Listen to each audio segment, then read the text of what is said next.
12 al 25. Una historia muy conocida de todos nosotros. Hoy vamos a procurar sacar una enseñanza de este capítulo. Segundo de Samuel, capítulo 11. Y vamos a leer del versículo 25, del 12 al 25, sí. 11, capítulo 12. Bien, voy a leerlo para hacer énfasis en algunas partes importantes. ¿Ya lo tienen listo? Muy bien. Dice así la palabra del Señor. Y David dijo a Urías: quédate aquí aún hoy y mañana te despacharé. Y se quedó Urías en Jerusalén aquel día y el siguiente. Y David lo convidó a comer y a beber con él hasta embriagarlo. Y él salió a la tarde a dormir en su cama con los siervos de su señor, mas no descendió a su casa. Venida la mañana, escribió David a Joab una carta, la cual envió por mano de Urías, y escribió en la carta diciendo: poned a Urías al frente en lo más recio de la batalla y retiraos de él para que sea herido y muera. Así fue que cuando Joab sitió la ciudad, puso a Urías en el lugar donde sabía que estaban los hombres más valientes. Y saliendo luego los de la ciudad, pelearon contra Joab, y cayeron algunos del ejército de los siervos de David, y murió también Urías Eteo. Entonces envió Joab e hizo saber a David todos los asuntos de la guerra, y mandó al mensajero diciendo: cuando acabes de contar al rey todos los asuntos de la guerra, si el rey comenzara a enojarse y te dijere: ¿por qué os acercasteis demasiado a la ciudad para combatir? ¿No sabéis lo que suelen arrojar desde el muro? ¿Quién hirió a Abimelech, hijo de Jeroboam? ¿No echó una mujer del muro un pedazo de una rueda de molino y murió en Tebes? ¿Por qué os acercasteis tanto al muro? Entonces tú le dirás: también tu siervo Urías Eteo está muerto. Fue el mensajero y llegando contó a David todo aquello a que Joab le había enviado. Y dijo el mensajero a David: prevalecieron contra nosotros los hombres que salieron contra nosotros al campo, bien que nosotros les hicimos retroceder hasta la entrada de la puerta. Pero los flecheros tiraron contra tus siervos desde el muro, y murieron algunos de los siervos del rey, y murió también tu siervo Urías Eteo. Y David dijo al mensajero: así dirás a Joab: no tengas pesar por esto, porque la espada consume, ora a uno, ora a otro. Refuerza tu ataque contra la ciudad hasta que la rindas, y tú aliéntate. Bueno, pueden sentarse, hermanos. Hasta aquí la lectura de la palabra del Señor, que yo sé que ya muchos de ustedes conocen perfectamente la trágica, ¿verdad?, la vergonzosa historia de este evento en la vida del rey David. David ya había cometido un pecado muy grave, y a ese pecado había añadido otro, y a ese otro le añadió otro. Creo que si seguimos pues escudriñando más este relato, podríamos ver que fueron varios los pecados que cometió el rey David por haberse fijado en una mujer casada. Cometió adulterio, y el adulterio en Israel se castigaba con la muerte, sin importar quién lo hubiese cometido. Así que David estaba en un grave aprieto porque había cometido adulterio. Pero para poder ocultar su adulterio, cosa que pues nadie puede hacerlo, porque dice la Escritura que tarde que temprano lo que se hace en secreto habrá de salir a la luz de una manera u otra, ¿verdad?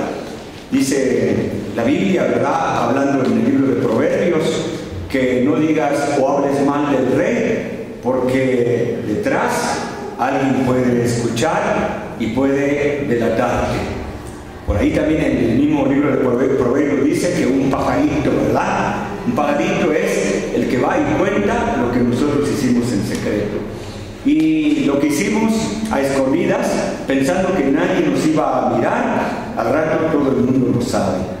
Así pasa, desgraciadamente, con nuestros políticos actualmente. Hacen a escondidas ciertas cosas y pasado el tiempo, ¿verdad? Ya una vez que se termina su gestión y termina también su poder, entonces comienzan a salir todas las cosas malas que hicieron. Fíjese que David no se arrepintió de este pecado inmediatamente porque no sintió culpabilidad. Puede suceder que cometemos un pecado y no nos sentimos mal.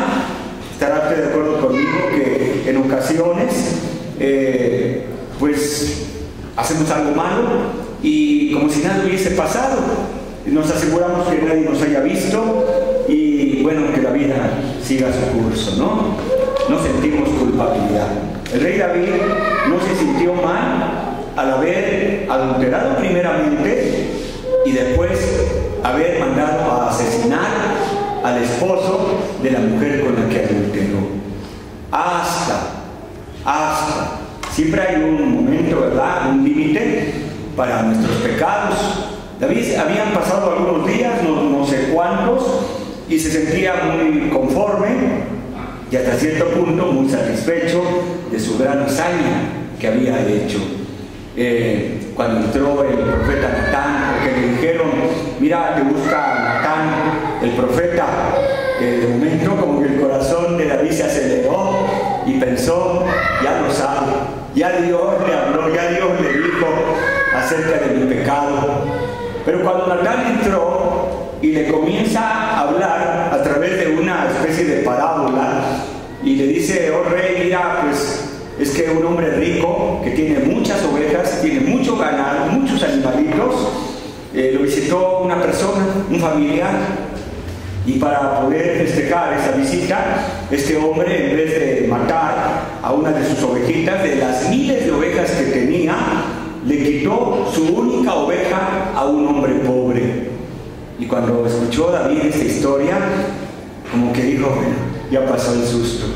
No se trataba de mí, se trataba de otra cosa, de otra persona. Y como que descansó, ¿no? Y ya el rey David le dice al profeta Natán, mira, no te preocupes, el tal es digno de muerte, déjalo en mis manos. Y cuando el profeta Natán, al estilo de los profetas antiguos, levanta su mano derecha y con su índice le señala y le dice, tú eres ese hombre. Yo creo que quedó como helado, ¿no? Petrificado el hombre. Así nos pasa cuando alguien nos descubre un pecado, cuando alguien nos llega a decir, te vimos, eras tú. No, yo no era, sí, eras tú.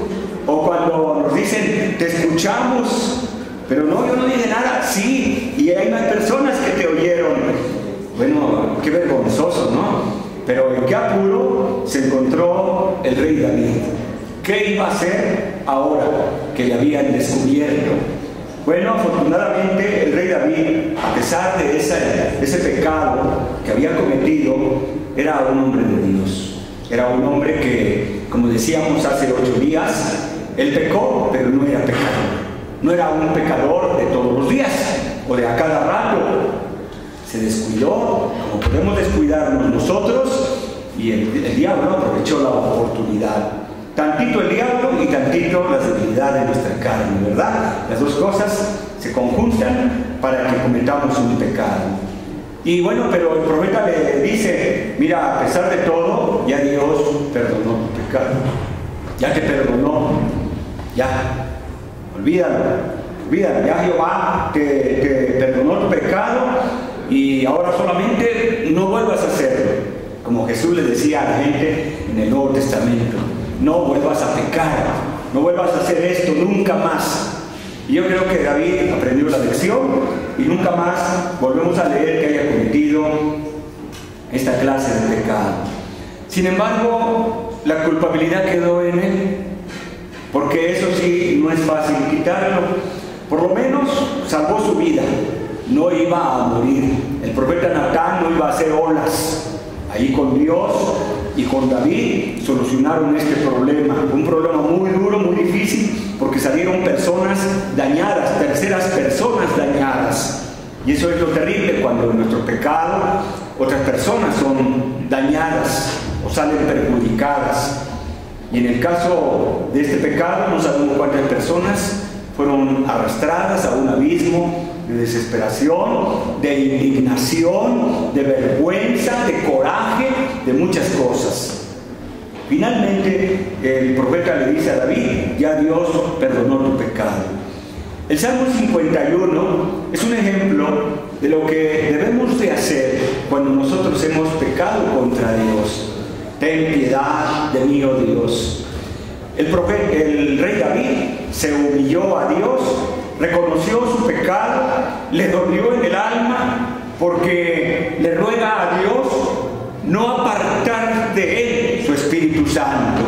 O sea que David tenía el Espíritu Santo, fíjese, a la manera del Antiguo Testamento. Él no estuvo en el día del Pentecostés para poder conocer esa plenitud, ese derramamiento completo del Espíritu Santo. Podríamos aplicarle la profecía de Joel al rey David en las versiones, en la versión moderna, que dice: derramaré de mi Espíritu Santo, ¿verdad?, sobre toda carne. En otra versión dice: derramaré una parte de mi Espíritu Santo. David tuvo una parte del Espíritu Santo en su vida. Nosotros hoy podemos disfrutar de toda la plenitud del Espíritu de Dios en nuestro corazón. Pero el rey David, yo creo, porque otros salmos lo expresan, nunca olvidó, nunca pudo quitarse de su mente lo que él hizo. Dios le perdonó, pero nunca pudo librarse completamente de la culpabilidad. O lo logró, pudo al final de sus días quedar en paz, quedar contento y aprender que Dios realmente había perdonado su pecado y Dios lo había olvidado para siempre. O lo recordaría cada vez que alguien se lo decía. Habría personas, ¿no?, que le dirían indirectas, a lo mejor sus propios hijos, a los que él quiso corregir en varias ocasiones, y alguno de sus hijos le diría: papá, pero acuérdate de lo que tú hiciste. A lo mejor su hijo Adonías, que cometió incesto en la misma familia, cuando David le quiso reprochar o le quiso regañar, probablemente el mismo hijo le dijo al papá: papá, acuérdate lo que tú has hecho en el pasado.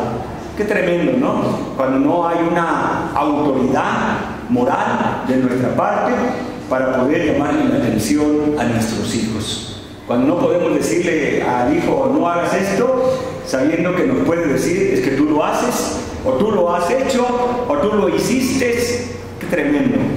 Pero la cuestión de este pasaje es para que veamos el tema de cómo poder enfrentar la culpabilidad.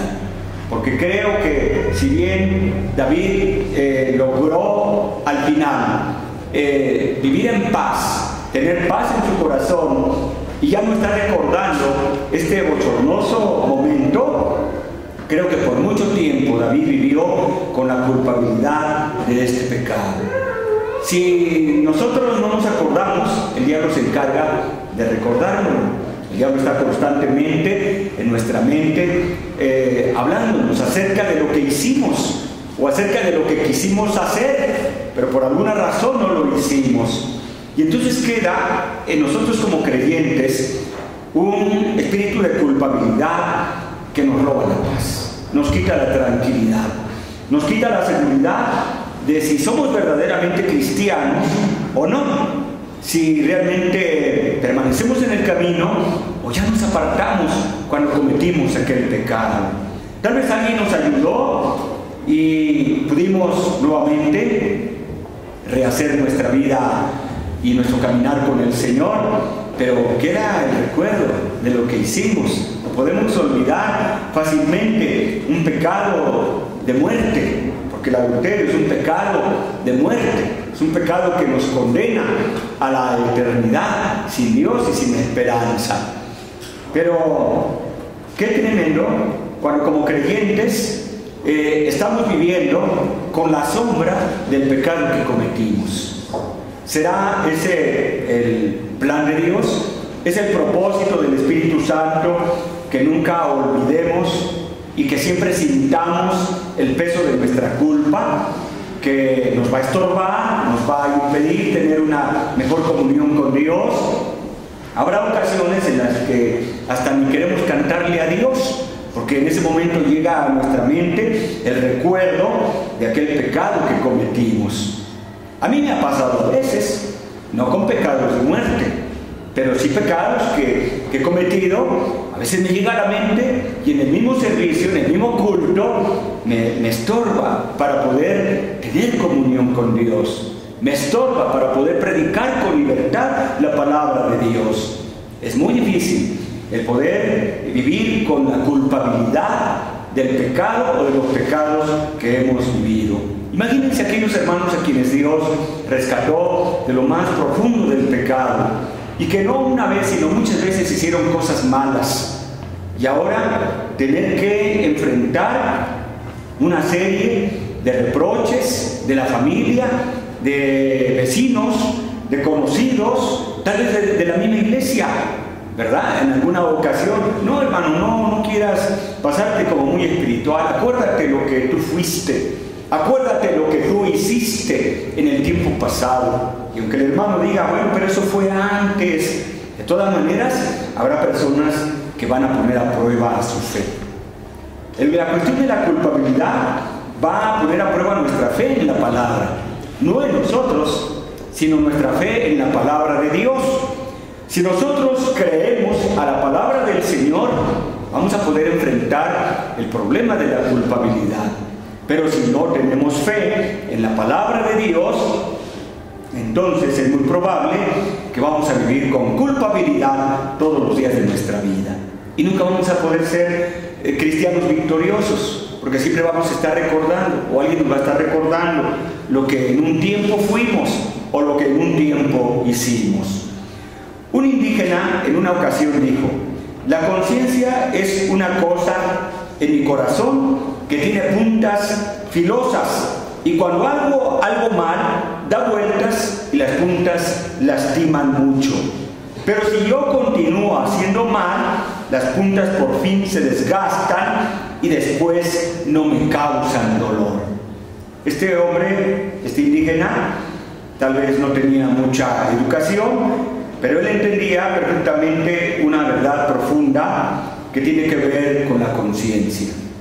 Es decir, la conciencia nos dice lo que es bueno y lo que es malo, pero la conciencia puede llegar a morir, la podemos llegar a enfermar tanto que deja de funcionar en nosotros. Eso es lo que pasa en muchas personas que cometen delitos todos los días, en los criminales que después de cegar una vida y causar mucho dolor a una familia, al otro día está como si nada, y lo podemos a lo mejor tener al lado de nosotros comiendo alguna quesadilla en algún puesto que pues abunda en nuestra ciudad. Ellos no sienten ya absolutamente nada, no se cuidan de nada, ven las patrullas, ya no tienen miedo. Dice la Escritura que el impío huye sin que nadie le persiga, pero actualmente estamos viendo que la maldad ha sobrepasado ya inclusive los límites que la misma palabra de Dios nos dice. Dice Isaías: los perversos, los malos, los injustos son como el mar que no pueden reposar, no tienen quietud, pero los malvados de hoy en día pueden dormir muy bien, pueden tener muy buen sueño, su conciencia ya está adormecida o está muerta. Pero en la mayoría de las personas, la conciencia ahí está viva y no nos deja tranquilos. Sabemos que hicimos algo malo, y aunque no conozcamos la palabra de Dios, nuestra conciencia nos está diciendo que hicimos algo malo. Ojalá que la conciencia pueda trabajar bien en los corazones que no han conocido a Cristo, porque nosotros que hemos conocido al Señor ya no dependemos tanto de nuestra conciencia, sino de lo que la palabra de Dios nos enseña. Es lo que ella nos dice. Por eso decía que si tenemos fe en la palabra, vamos a poder enfrentar el problema de la culpabilidad. Vamos a creer a lo que la palabra nos enseña respecto a este problema, que muchas veces persigue aún a pastores. Yo he tenido conversación con pastores, es el ambiente en que me muevo, y muchos de mis hermanos viven todavía con esos recuerdos de lo que en algún momento ellos fueron o ellos hicieron. Ellos saben que las personas son también crueles y no perdonan como Dios. Y las personas van a estar recordando lo que hicieron de malo. Y muchos pastores predican con mucho problema, con mucha dificultad la palabra de Dios. Mis hermanos, aún los psiquiatras, los psicólogos, confirman que muchos de nuestros problemas emocionales y nerviosos, además de muchas de nuestras enfermedades, son provocadas porque existe en la persona afectada una lucha interior no resuelta. Estamos viviendo con recuerdos que nos están afectando, nos hieren, nos lastiman, nos hacen daño, nos están enfermando desde dentro. Son cuestiones de nuestro interior que no hemos solucionado de una manera completa. Y podemos decir que nada, ni siquiera la medicina, ni el psicoanálisis, ni el alcohol, ni las drogas, ni el sueño, ni los viajes, ni las diversiones, ni las distracciones puede ayudar a una conciencia intranquila hasta que la persona trate con ella bíblicamente. Hace años yo recuerdo haber leído de un hombre que cometió un crimen y 30 años después fue y lo confesó a la policía. Durante 30 años el hombre había traído esta carga en su conciencia. El recuerdo de su crimen nunca le dejó, nunca pudo ser feliz. Ahí estaba su conciencia recordándole un día y otro día lo que él había hecho. Hasta que dijo, tengo que poner un fin a este infierno. Es un infierno cuando no arreglamos los problemas del pecado en nuestro corazón. Estar viviendo con esa carga pesada. El día martes vimos la película del Progreso del Peregrino aquí en la iglesia y pudimos ver cómo Peregrino camina con una carga pesada durante mucho tiempo.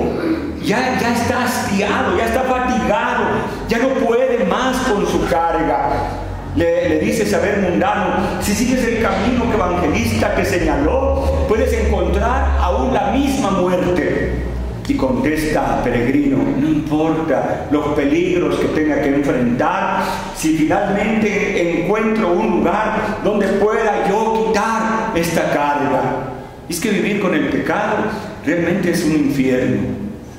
Así que entonces, cuando nosotros tenemos este problema, tenemos que solucionar de una vez por todas